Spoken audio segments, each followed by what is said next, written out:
Shalom semuanya, perkenalkan kami dari kelompok 10 kelas 10 MIA 2. Jadi saya Yosefin beserta kedua partner saya William beserta Kara. Jadi kami bertiga akan menjelaskan mengenai sistem ekonomi dan permasalahan ekonomi pada negara Malaysia. Pada presentasi kali ini kami akan menjelaskan kurang lebih 4 informasi besar, yakni yang pertama, masalah ekonomi serta latar belakang masalah ekonomi, ciri-ciri sistem ekonomi, kelebihan dan kekurangan sistem ekonomi, serta tindakan penyelesaian masalah ekonomi. Yang pertama adalah informasi. Sebelum mengetahui mengenai masalah ekonominya, saya akan menjelaskan terlebih dahulu mengenai negaranya. Jadi kelompok kami mengambil negara Malaysia. Jadi Malaysia sendiri adalah negara yang berada di kawasan Asia Tenggara dan berada di benua Asia.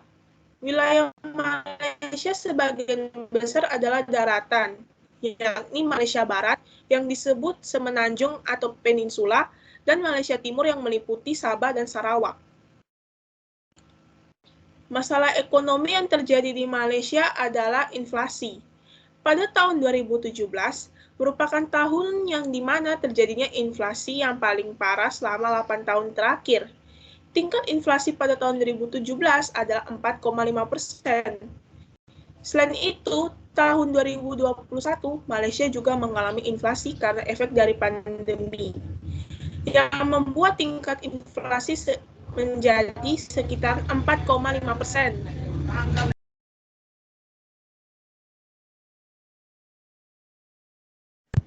Jadi kurang lebih datanya seperti ini, bisa kita lihat pada tahun 2017, tingkat inflasi di Malaysia mencapai 4,5%. Sempat mengalami penurunan pada pertengahan tahun 2020. Tapi sekitaran pertengahan tahun 2021, tingkat inflasi di Malaysia mencapai 4,5%. Inflasi sendiri termasuk dalam masalah ekonomi makro. Mengapa Malaysia masuk dalam masalah ekonomi makro? Karena inflasi dapat mengurangi nilai daya beli mata uang dengan jumlah uang yang sama, tapi hanya bisa membeli jumlah barang yang lebih sedikit. Tentunya hal ini dapat mengganggu kehidupan rakyat. Sedangkan salah satu hak rakyat adalah hidupnya dapat diperhatikan oleh pemerintah. Jadinya ini menjadi salah satu masalah yang berskala besar di negara Malaysia. Oke, lalu saya akan menjelaskan latar belakang terjadinya masalah ekonomi, yaitu inflasi. Jadi penyebab inflasi ini pun tersendiri ada kenaikan biaya reproduksi, adanya permintaan atau daya tarik masyarakat yang sangat kuat akan satu barang, dan tingginya harga dan tingginya peredaran uang. Hal ini pun terjadi karena uang yang beredar di masyarakat jauh lebih banyak daripada yang dibutuhkan oleh warga-warga tersebut. Kemudian, untuk proses terjadinya inflasi itu sebenarnya seiring dengan jumlah uang yang beredar di masyarakat. Permintaan yang tinggi dan meningkatnya harga produksi, maka inflasi pun akan semakin tinggi. Lalu, dampak dari inflasi kepada negara Malaysia pun itu juga lumayan besar. Salah satu dampak itu adalah dapat mendorong para pengusaha untuk memperluas produksi dan meningkatkan perekonomian. Lalu juga dapat menambah minat bagi para rakyat untuk menabung. Kemampuan ekspor akan semakin berkurang dikarenakan biaya ekspor yang mahal, lalu suku bunga pun akan naik.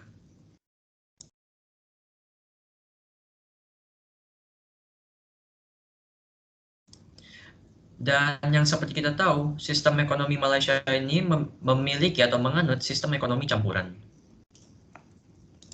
Dan kita tahu sendiri bahwa ciri-ciri sistem ekonomi campuran ialah pihak pemerintah dan swasta terlibat dalam kerjasama yang menjalankan sistem perekonomian.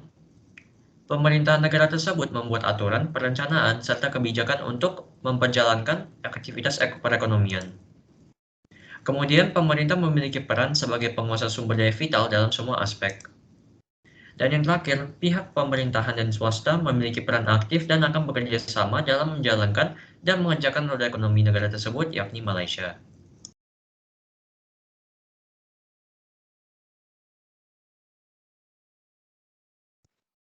Berikut adalah beberapa kelebihan sistem ekonomi campuran. Yang pertama, pendistribusian barang dan jasa bisa di tempat yang paling dibutuhkan.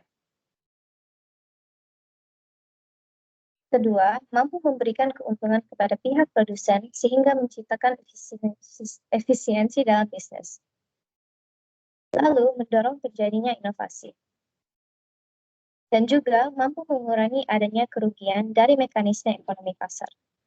Dan yang terakhir, perkembangan ekonomi dalam negeri cenderung bergerak lebih cepat karena adanya persaingan bebas.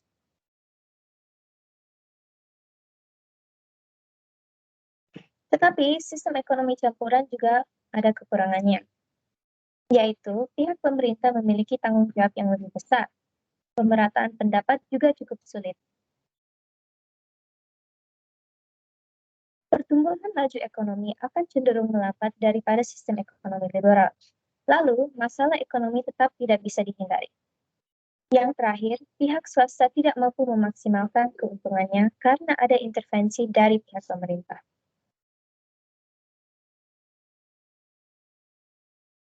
Berikut saya akan menjelaskan analisis tindakan penyelesaian masalah ekonomi.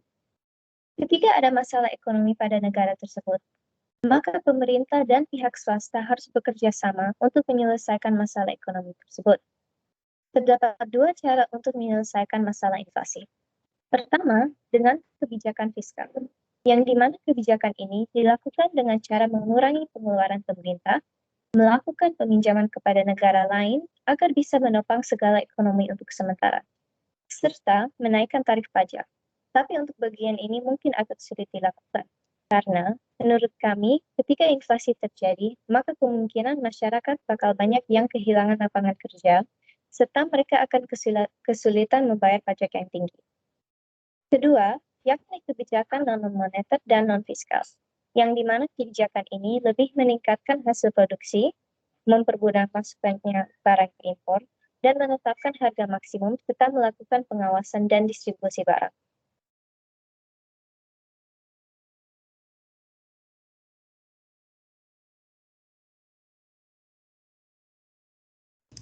Baik, sekian dari presentasi dari kelompok kami. Terima kasih dan Tuhan Yesus memberkati.